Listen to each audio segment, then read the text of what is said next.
it's Hopalong Cassidy.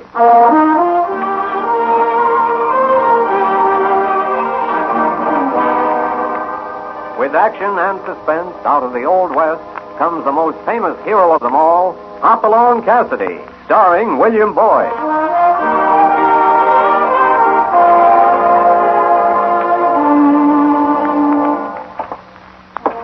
The jingle of the silver spurs heralds that fabulous figure of the early West, Hopalong Cassidy. The same Hoppy you cheer in motion pictures with the same California you've laughed at 100 times in your local theater. These famous partners come riding into radio just as you've asked for them. William Boyd as Hopalong Cassidy and Andy Clyde as California. Our story tonight, the Coltsville Terror.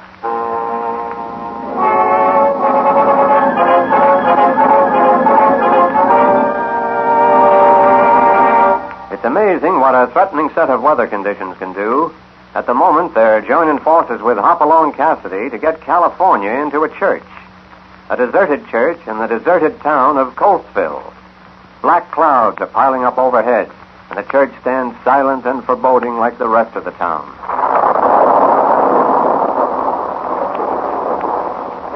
I'll take in the saddlebags. You tie the horses in that lean-to and back. Hoppy, this infernal ghost town is bad enough, but why do we have to pick an empty church to bunk in? Oh, what's wrong with that? Lots of people go to church. Well, yeah, but it ain't the church, Hoppy. It's that marble orchard out and back there.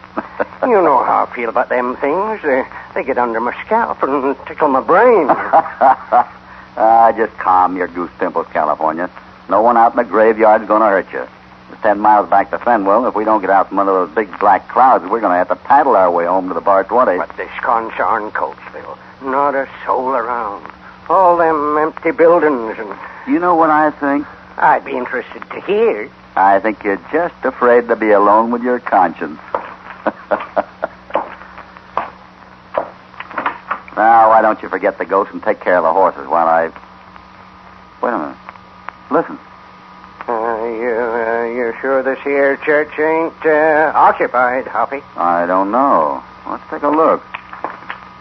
Sounds like it's coming from that room over there. Yeah.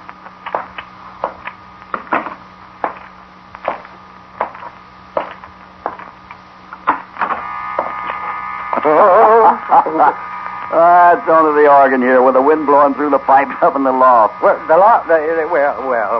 what do you know? The wind through the... Now I feel better.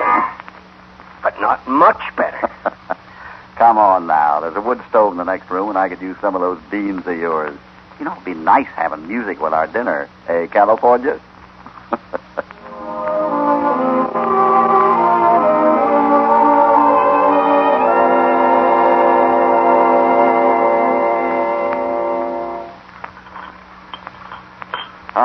These beans. What a waste of talent, California. You know, you'd make some woman a wonderful wife. Gosh, you really think so, Hoppy? Wife? That's a good one. What's the matter? I'm either losing my mind or I'm hearing that organ play a tune. Well, most organs do play tunes. Doggone, stop being so calm, Hoppy. I didn't want to come into this here spooky church in the first place. Oh, would you rather be out in that downpour? And tootin' I would. I didn't like it when we first came into this church with the organ howling away and you were telling me it was the wind and now it started playing a tune. Well, what do you got to say? Oh, me?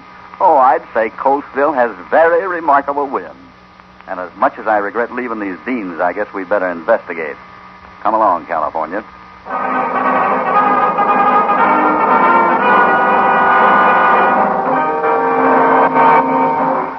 We continue with Hopalong Cassidy in just a moment.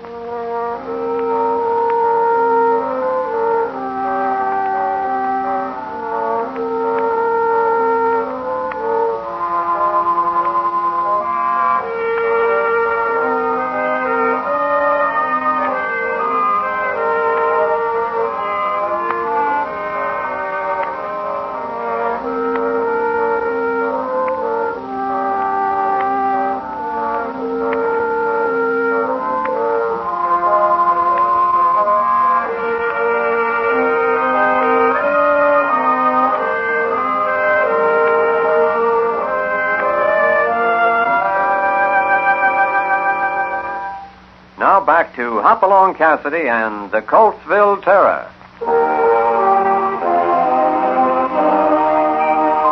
Hoppy in California have found shelter from the storm in an abandoned church in the deserted town of Coltsville. Or at least they thought the church was abandoned until a moment ago. Coming, California? Depends where you're going. Let's take a look at that organ again.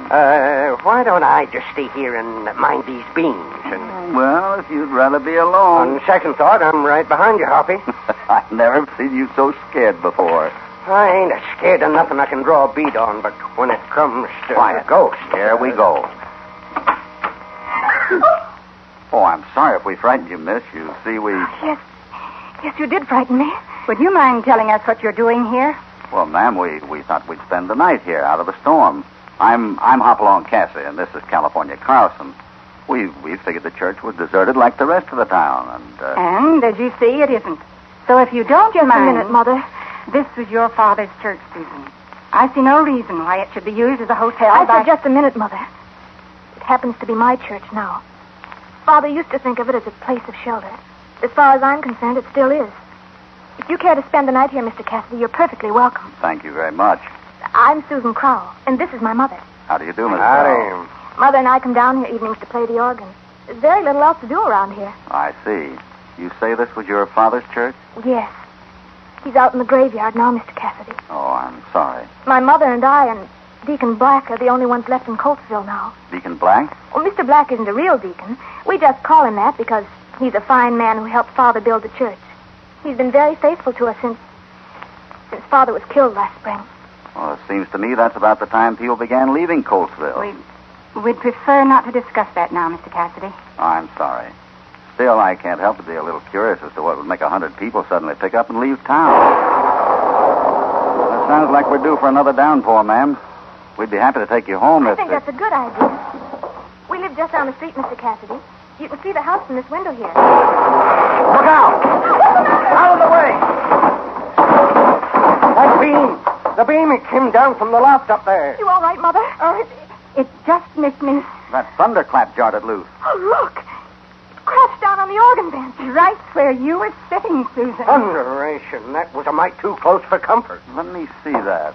This church is only 2 years old. I don't see how an accident like that could... Wait. Oh, it wasn't an accident, ma'am. What do you mean? Well, this timber's been sawed almost through. I think someone figured the vibration of those organ pipes had jarred loose, so it would drop right on the bench. Why, who would do that? I don't know who, Miss Crowell. It looks like somebody was trying to kill you. Kill me? I think so. Now, why don't you be sensible and tell me about this Coltsville business? But nothing can be done about it now. Well, maybe not. But I'd like to hear about it anyway. All right, Mr. Cassidy. Good. Right now, though, I think the best place to talk is home.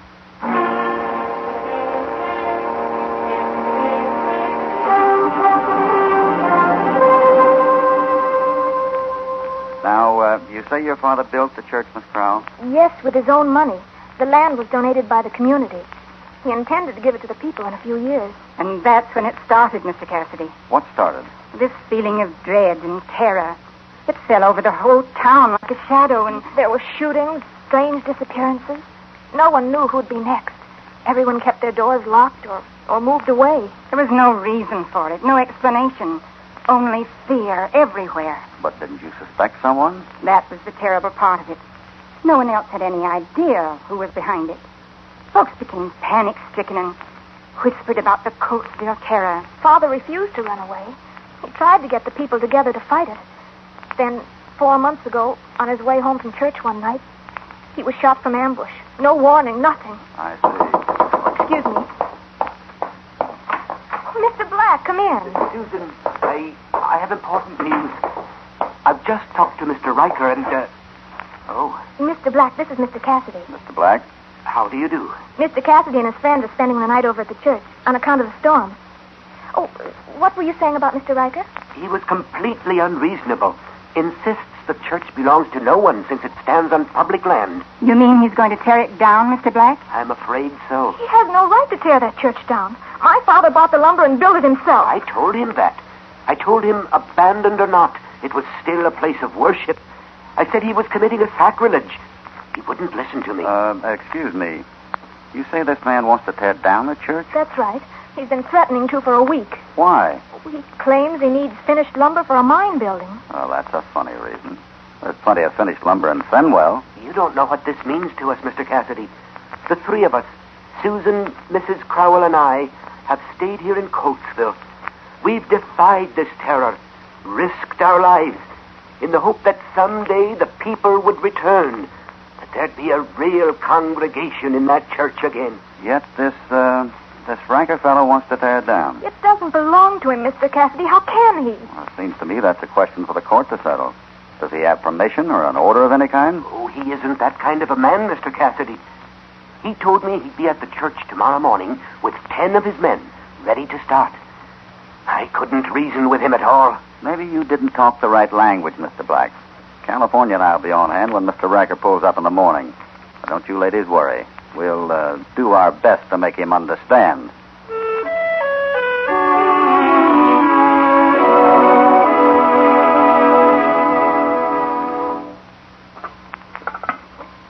Bacon's about ready, Hoppy. Breakfast will have to wait. Come over to the window. What is it? Looks like Mr. Riker and party are right on schedule. All right, boys, let's get rolling. We'll haul out the tools, Holy cow, he brung an army with him. He's got a lot of foresight, that man. First time I knew a 6-gun was standard equipment for a carpenter. Come on, California. This gang means business.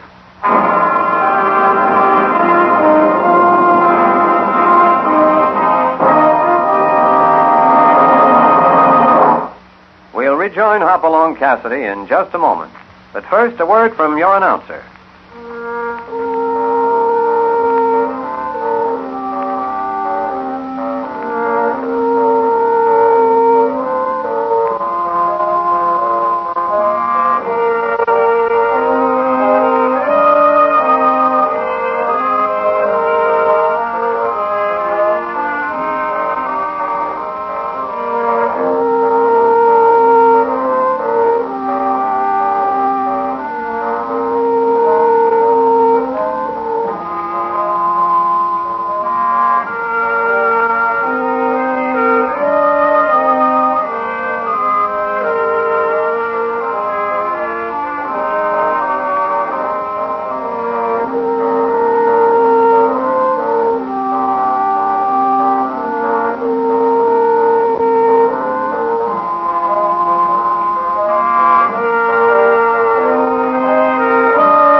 Now back to Hopalong Cassidy and the Coltsville Terror.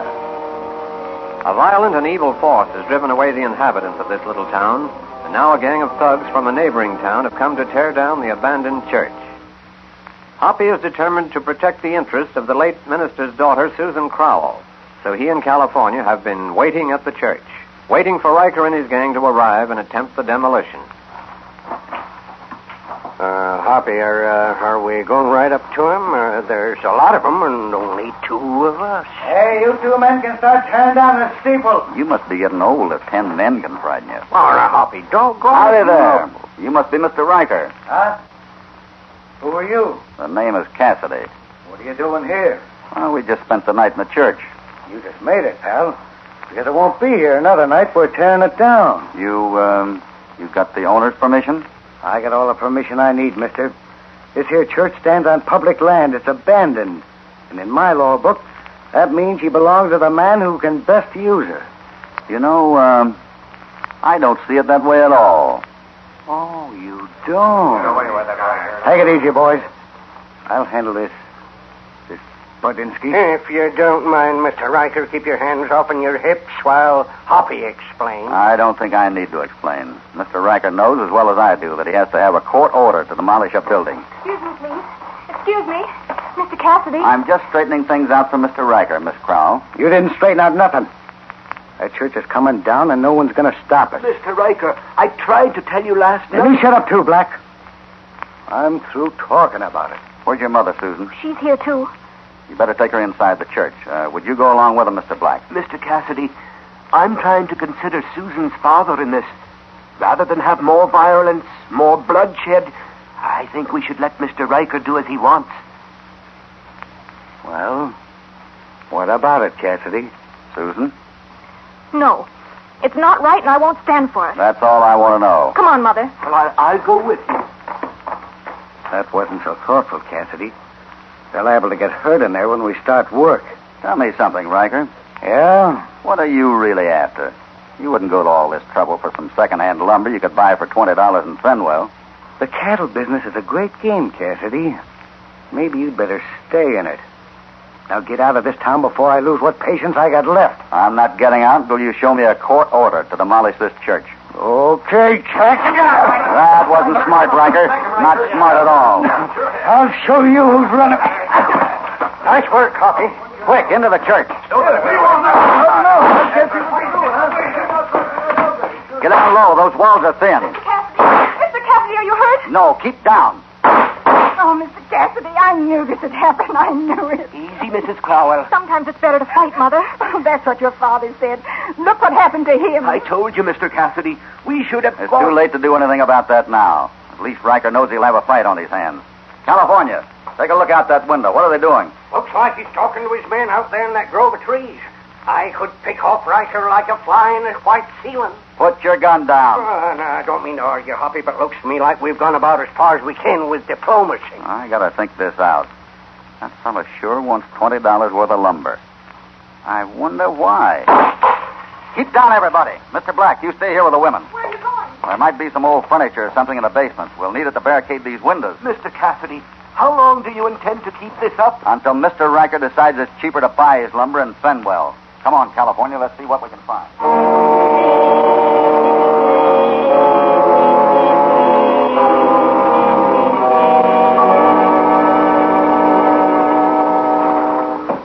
Now, that bench ought to do for the front window. I got it. Now, this thing looks like a bureau. May need some help getting it up the stairs. What's the matter? You smell something funny? I got this bench under my nose. Well, put it down. Yeah. Now. Nope. Don't smell nothing. Well, I sure do. I wonder. Could you wonder just as well after we get this stuff upstairs? I mean, before Riker shoots out all the windows? Wait a minute. I think I know why Riker wants this lumber. Yeah. Wonder if I could get through to Fenwell. They'd have the records there in the courthouse. Come here, let's take a look out the window. Why, what's heating you now, Hoppy? I can hardly see through this thing. The glass is all... There. I might have known it. They run off our horses, and I'll have to steal one. Oh, would you mind telling me what you're talking about, Hoppy? You're going to have to hold the fort alone, California. Give me 5 minutes. Then let go with both the Colt and the Winchester from the south side of the building. Never mind aiming. Just get their attention. What'll you be doing? Stealing one of their horses. I got a date with a man in Fenwell.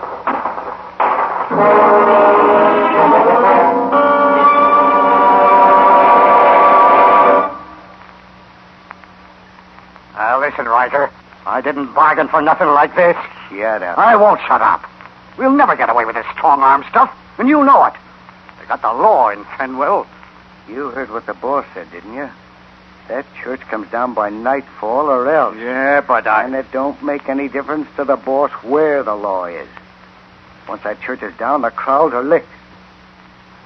Now, look, Jerry. You're in for your percentage, same as the rest of us. If you got a beef, why don't you take it right to the boss? Well, I ain't gonna walk up to him and... And neither am I. I'll get around to the south side with the rest of the boys. If Cassidy wants to shoot it out, it's okay with me. That won't be good enough, Riker. Huh? Oh, boss. Shut up. That'll break your lousy neck. I'm doing the best I Well, can. it's not good enough. You had Cassidy right under your nose this morning. 10 men behind you. Why'd you let him get inside that church?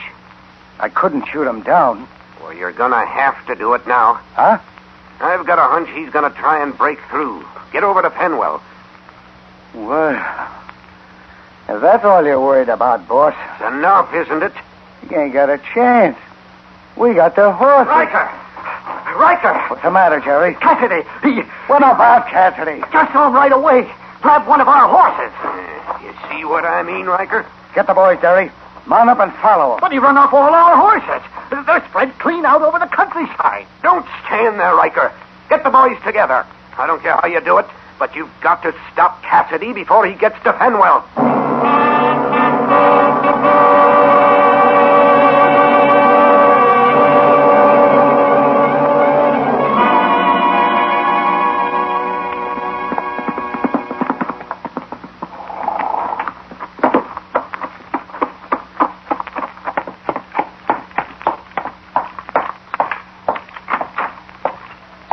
Tom Adamson. Well, Hoppy. You old varmint. How in tarnation you been? No time to talk, Tom. Quick, get me the Coltsville property records. You got them here, haven't you? Sure. What's up, Hoppy? I don't know yet. Look, I want all correspondence, copies of letters, anything you got on that Coltsville section since everybody left town. Oh, getting ideas, Hoppy? Just guessing, Tom. But you might check with the sheriff and see if he can round up a posse in a hurry. If I'm right, we're going to need it.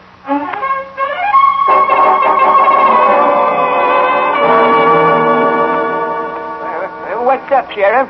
I'm aiming to round up a posse, Jeff, and do it quick. You mean there's trouble? Not yet, but there will be soon. We're riding into Coltsville. Coltsville? What's the matter, Dad? What are you and the sheriff talking about? I'm asking Jeff to join a posse to ride into Coltsville, ma'am. Oh, no. Dad, you can't. You know what always happens. But somebody's got to do it, Mary. You're all I got left, Dad.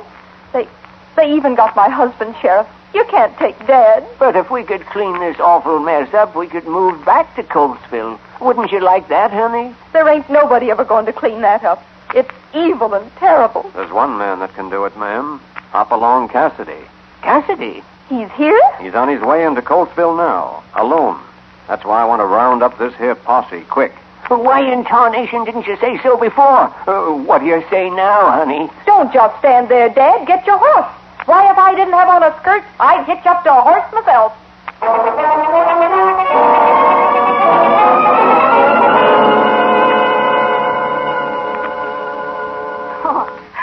I can't tell you I can't stand any more of this, Susan. We've got to hold out, Mother. I've done all I can do, Susan. I risked my life by going outside to see Mr. Riker. I pleaded with him, and he's finally agreed to let us all go in peace if we leave now. Mr. Carson, I refuse to stay here a minute longer. I'm sorry, ma'am. Hoppy told me to hold the fort till he got back, and we're staying right here. Good heavens, Mr. Carlson, can't you be reasonable? It's dark outside. We've been here all day. And maybe you can tell us why Mr. Cassidy walked out without so much as a word to us. Mrs. Crow, I don't know how long, many years 'tis since I took to riding with Hopalong Cassidy. I trusted him the minute we met, and I've been trusting him ever since. So far, I ain't ever been wrong. Mr. Carlson's right, Mother. This is no time to give up. But how do we know he got through? He might have been shot. They might be holding him, anything. Oh, it's not quite that serious, Mrs. Crow. What, Hoppy? Where have you been? Over in Fenwell, trying to find out what made Mr. Riker so anxious about getting this lumber. It's an interesting question, Mrs. Crow, and I found a very interesting answer.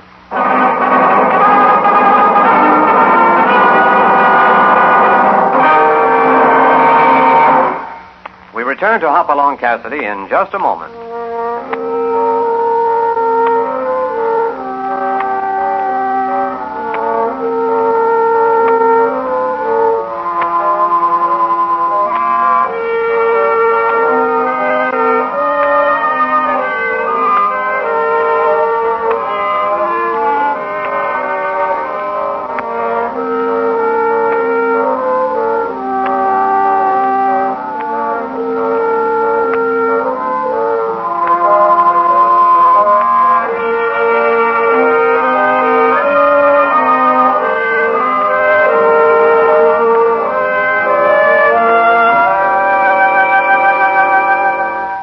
Now to conclude the story, the Coltsville Terror.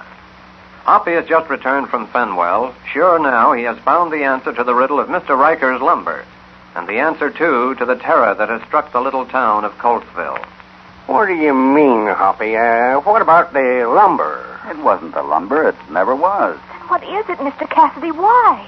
A few minutes after I got the Fenwell to look at the property records on this land, the stage pulled in.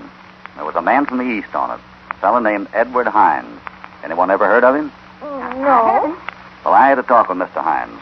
I found out that all the land in Coltsville, except for the 20 acres of church property here, had been bought up by one man. What? I thought the land was worthless. Well, this one fellow didn't. He planned to sell it to Mr. Hines for over $100,000, provided he could deliver the property on the dome itself. Dome? What's a dome, Hoppy? It's what the church sits right on top of, California. An oil dome. So rich that the oil is seeping into the basement. That's what I smelled this morning. Well, doggone it. And who's been buying up the property? Well, it's been bought in the names of a dozen men. Most of them in that bunch with Riker, working for a percentage. But there were private arrangements between them and the fellow they called the boss. And this man was responsible for what happened here? Of course he was. He's the kind of a man who will stop at nothing. Murder, robbery, terror. That's enough, Cassidy. Mr. Black. So it was. Never mind that now. Put out. Hoppy, you hurt? Oh, I'm all right. That second one did it, California. Oh, me. Well, I think Mr. Black's career is about over.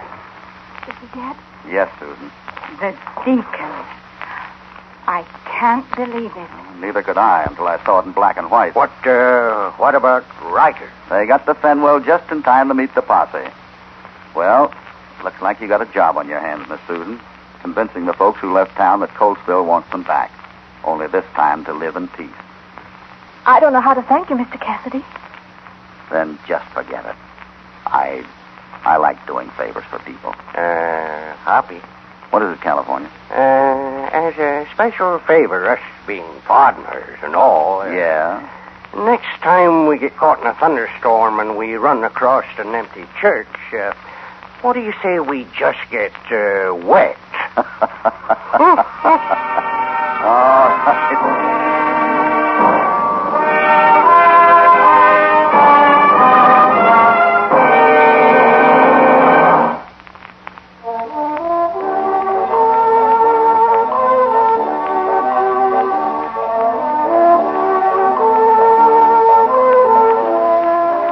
Things are going to be mighty different in Coltsville now, thanks to Hopalong Cassidy.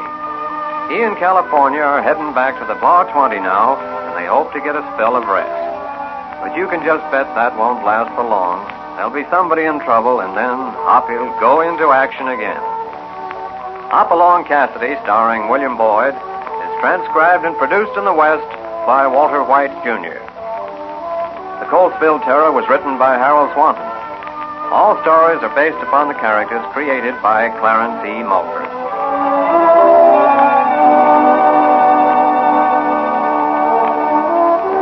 This is a Commodore production.